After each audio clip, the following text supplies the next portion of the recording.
"Think of it as cricket cake, like fish cake," the chef said as he urged the man in the buffet line to try the steaming, spicy laksa, a coconut noodle broth full of textured cricket protein. Next to it was a plate of chili crickets, the bug version of a beloved Singaporean dish, stir-fried mud crabs doused in a rich sweet chili sauce. It looked like any other buffet, except for the main ingredient in every dish, crickets.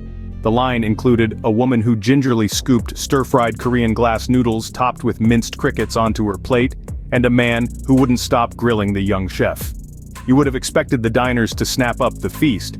After all, they were among more than 600 scientists, entrepreneurs, and environmentalists from around the world who had descended on Singapore as part of a mission to make insects delicious. The name of the conference said it all: insects to feed the world. And yet more of them were drawn to the buffet next to the insect-laden spread. It was the usual fare, some would have argued: wild-caught barramundi infused with lemongrass and lime, grilled sirloin steak with onion marmalade, a coconut vegetable curry. Some 2 billion people, about a quarter of the world's population, already eat insects as part of their everyday diet, according to the United Nations. More people should join them, according to a growing tribe of bug advocates who champion insects as a healthy and green choice. But is the prospect of saving the planet enough to get people to sample their top creepy crawlies? "We have to focus on making them delicious," said Singaporean chef Nicholas Lowe, who designed the cricket-laced menu for the conference. The event had permission to use only crickets. The idea that insects are sustainable, dense with nutrients, can address food security and so on is not enough to make them palatable, let alone appetizing, he added. Studies have found that crickets are high in protein, and rearing them required less water and land compared with livestock. Some countries have given insect diets a nudge, if not a push. Singapore recently approved 16 types of bugs, including crickets, silkworms, grasshoppers, and honeybees, as food. It is among a handful of countries, including the European Union, Australia, New Zealand, South Korea, and Thailand, that are regulating what is still an incipient edible insects industry. Estimates vary from $400 million to $1.4 billion, £303 million to £1.06 billion.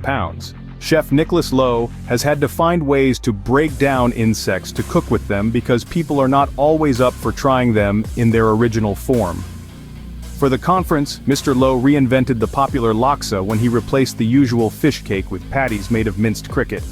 He said it also took some work to mask the earthy smell of the insects. Dishes with strong flavors, like laksa, were ideal because the delights of the original recipe distracted people from the crushed bugs. Mr. Lowe said crickets left little room for him to experiment. Usually deep-fried for a satisfying crunch or ground to a fine powder, they were unlike meats, which made for versatile cooking, from braises to barbecue. He could not imagine cooking with crickets every day. "I'm more likely to cook it as a special dish that is part of a larger menu." Since Singapore approved cooking with bugs, some restaurants have been trying their hand at it. A seafood spot has taken to sprinkling crickets on their sautés and squid ink pastas, or serving them on the side of a fish head curry. Of course there are others who have been more committed to the challenge. Tokyo-based Takeo Cafe has been serving customers insects for the past 10 years. The menu includes a salad with twin Madagascar hissing cockroaches nestling on a bed of leaves and cherry tomatoes, a generous scoop of ice cream with 3 tiny grasshoppers perched on it, and even a cocktail with spirits made from silkworm poo. Thank you for watching Topics on Trend. Go ahead and check out another trending video on our channel here.